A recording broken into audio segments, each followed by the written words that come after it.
In the span of only 1.5 years of my fitness journey, I have managed to look like this to this. Have you ever wondered how was I able to do this? Well, in this video, I will break down the 5 major key concepts that I applied to my fitness journey, which helped me in build more muscle. Additionally, there's a lot of misinformation about building more muscle, and in this video, I will mention the things that you have probably not heard of. And with this, I will additionally add the mistakes that people usually make if they start building more muscle in their fitness journey throughout the concepts. After all of the experimentation that I did in my workout routine, my body weight routine, and in my diet, I came to conclude that these are the 5 concepts that really help me and build more muscle. I remember before when I actually started taking fitness seriously, I was doing 20 push-ups every single day. I was about 12 years old during that time, and I wasn't making significant muscle gains during that time. My mind changed when I got my gym membership, fast forwarding about 1 year ago, and once I applied this principle, I seen a lot of muscle gain throughout my journey. You see, the reason why I didn't see muscle gain when I was doing 20 push-ups every day is because I wasn't doing them consistently. From my experience, working out 3 times a week is far more better than working out 5 times a week for only 3 months.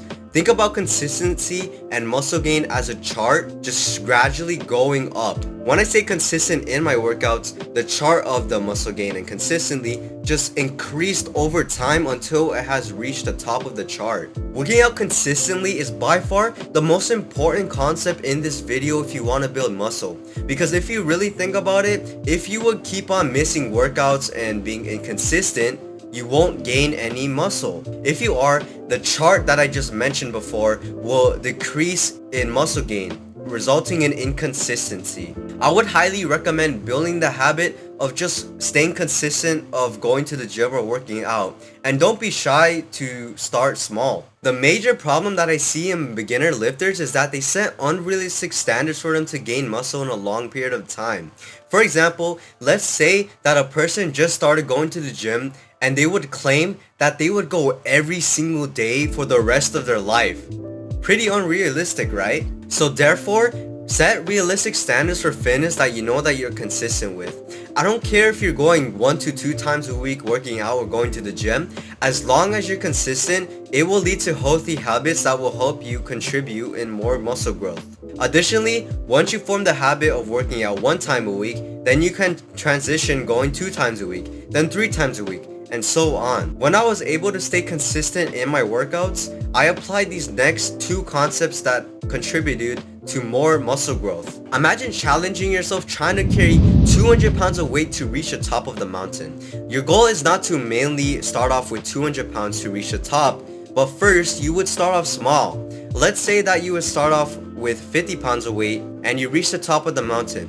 Once you accomplish this, you will start with 80 pounds of weight, then 100 pounds of weight, then 150, then 170. Finally, you reach the top of the mountain with 200 pounds of weight. And this is exactly what progressive overloading is. When I did my exercises at the gym, I just stacked more weight once I got more stronger. Just like how I showed you with the mountain example. Progressive overloading is seen as a type of strength training that gradually increases the intensity of workouts to avoid a plateau in muscle and strength. To break it down for you, it's just gradually adding more weight to your exercises week to week. For example, let's say that I've been doing bicep curls with 20 pounds of weight. Once I got stronger with this exercise, I would curl 22.5 pounds of weight. And when I got stronger, the other week I would curl 25 pounds of weight, and so on. This principle is applied in every single exercise in fitness. And you can even progressive overload in push-ups. This is crucial for muscle growth.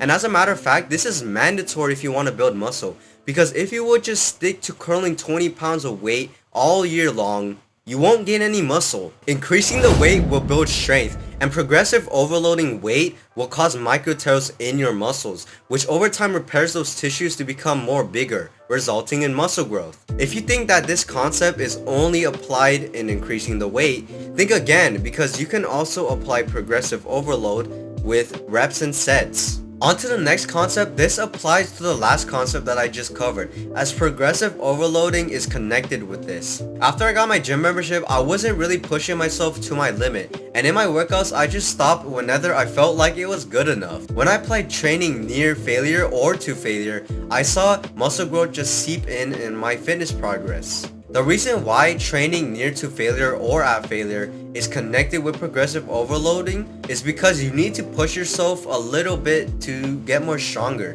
This comes to a major mistake when I just stopped in the middle of my exercise where I could have made more muscle gains if I just added more reps. Personally, in every exercise that I do, I always warm up with the first couple of sets before I actually push myself close or near to failure. So my muscles are more prepared and more safe to going to failure. And I'm not saying to train to failure in every single set that you do, which you shouldn't be doing because it can lead to potential injury and muscle strains.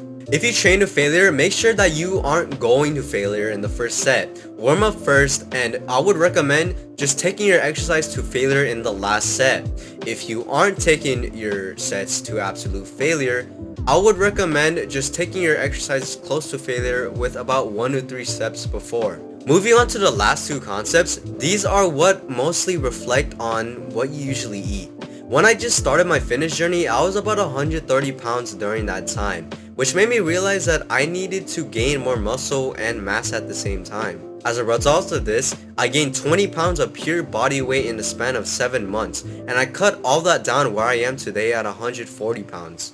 When I consistently trained, I implemented bulking in my diet, and in my meals I just simply ate more than I usually did. Looking back at it now, I realized that if I haven't made this decision, I wouldn't be where I am today. Bulking will not just gain mass throughout your body, but it will also gain more muscle if you are eating the right foods, which is why this is number 4 on this list. Just to note that this doesn't mean you absolutely have to bulk to gain a significant amount of weight and muscle throughout time.